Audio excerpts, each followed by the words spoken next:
Hello and welcome to Film Fanatics. We've got a jam-packed show for you today. Starting this weekend, we have The Secret Life of Pets. When the owners are away, the pets will play. That seems to be the general message in Illumination's cute The Secret Life of Pets. At least that's the message in the first act. With its clever look at the way our playthings behave when we're not around, and its story of a contentious relationship turned brotherly bond, The Secret Life of Pets certainly owes quite a bit to the likes of Toy Story. And as zany, chaotic, and illogical as the proceedings get here, the lively vocal work, colorful animation, and multitude of memorable gags are enough to make this a fun time at the movies. I do wish that the second half of Secret Life of Pets would have measured up to the first half, and I wish the film would have taken a little more time to breathe so that some of the more emotional moments wouldn't have felt so skimmed over. On the other hand, sometimes it's nice to just see a cartoon that isn't afraid to simply be a cartoon. You know what I'm saying? I hear you. It was really, really funny. It had lots of fun pet references, so if you own a pet at all, you're going to love it. So if you own a pet, obviously, you're going to find this movie instantly relatable. And my wife and I just bought a puppy for our daughter, so this one hit really close to home for me. I bet it did, yeah. So what can I say? I say see The Secret Life of Pets and be sure to take your kids. Definitely worth seeing. Secret Life of Pets. Also playing in theaters, we have Tarzan. The That was legend, good. The Legend of Tarzan. Yeah, It was Sheldon. everything I expected it to be. Lots of loincloth Yes, action. yes. One thing I thought was really interesting about this movie is it's not an origin story. It does show a little bit of that how in he it. became Tarzan, but that's not what they dwelled on. No, the movie opens up with him already integrated into society. He's a domesticated pillar of the community now, and he's sort of forced to go back into the jungle Right. for this adventure. And the movie as a whole, it's sort of, it's like one of those old school Edgar Rice Burroughs Tarzan adventures, only it's reimagined for the superhero crowd, kind of. That's Yeah, how I felt. yeah, he did feel like a It's superhero. sort of like that. And, you know, I don't know, man. This movie is, it's messy. Samuel L. Jackson, what is he doing in this movie? He's the comic relief. He is the comic relief, but I'm still perplexed. He feels so out of place. The villain is played Christoph Waltz. Christoph Waltz. Really? He's never played a villain before. Well, he's played very menacing villains in the past. Yeah, but it's getting old.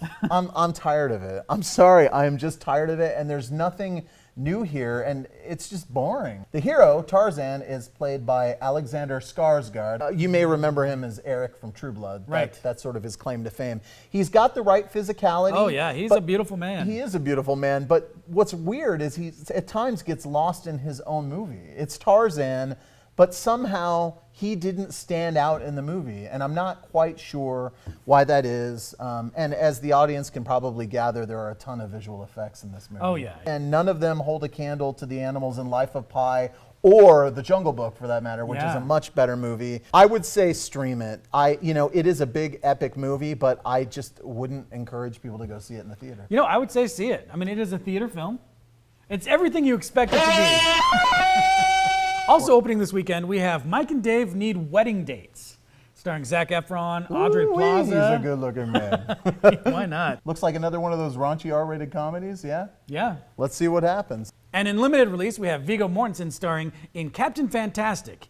We also have the insightful Norman Lear documentary, Just Another Version of You. Yes, which I've seen, which I really liked. Yeah. Captain Fantastic, not so much. A handful of other high-profile films duking it out at the box office this weekend. Up first, we have The BFG. And you know my love for Steven Spielberg. You are the runs deep. biggest When Steven Steven Spielberg fan. Spielberg puts out a movie, it's not just a movie, it's an event Right. for me. The BFG marks Spielberg's first time working directly with Walt Disney Pictures, if you can believe that. This fantasy tells the tale of Sophie, played by newcomer Ruby Barnhill, a young English girl who finds herself plucked from her London orphanage by a gentle giant played by the great Mark Rylance. Academy Award winning Mark Absolutely, and she's whisked off to giant country. Admittedly, the BFG is wildly uneven, but even what some might construe as a minor Spielberg effort offers up moments of brilliance, and there's no doubt that this kid film has several gorgeous moments to speak of, including a doozy of a sequence involving a mysterious lake of dreams. It's a stunning sequence. Barnhill is cute and lively as Sophie, and Rylance is phenomenal as BFG, making for a giant who is both disarming and endearing. The giants in the film are a little too cartoony, trading in a photoreal appearance for something more akin to the creatures in Warcraft, but beyond that, the BFG, while oddly paced and punctuated by one too many fart jokes, is quite a technical marvel from our most celebrated filmmaker. I would say that kids are really going to enjoy this movie, and so will the young at heart. And I'm going to say see it, especially a matinee. And if you don't hit it at the theater, definitely stream it. So, what about local news? What do we got in local news? In local Sheldon? news, of course, this weekend we have Sunset on the Square. I love Sunset on the Square. And they're playing a really great film, The Minions. Minions, love The it. Minions. The Minions, they're great. The little yellow guys. And Casablanca is doing a really fun thing for the summer. They're doing a poolside series.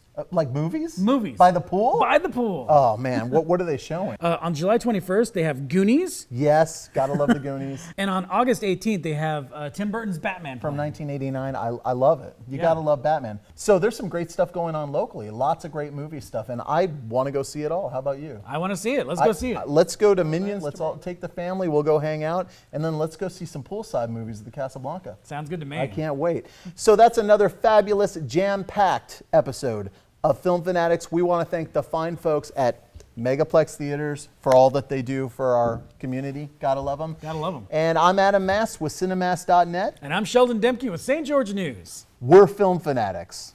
Are you? My name is Tammy, and I'm a film fanatic. My name is Lily, and I'm a film fanatic. My name is Brooklyn, and I'm a film fanatic. My name is JJ, and I'm a film fanatic. Man, it's such a jam-packed week for movies. Oh, so many movies. I don't think I got any sleep. I saw so many movies. Next week we got Ghostbusters. And that's not a bad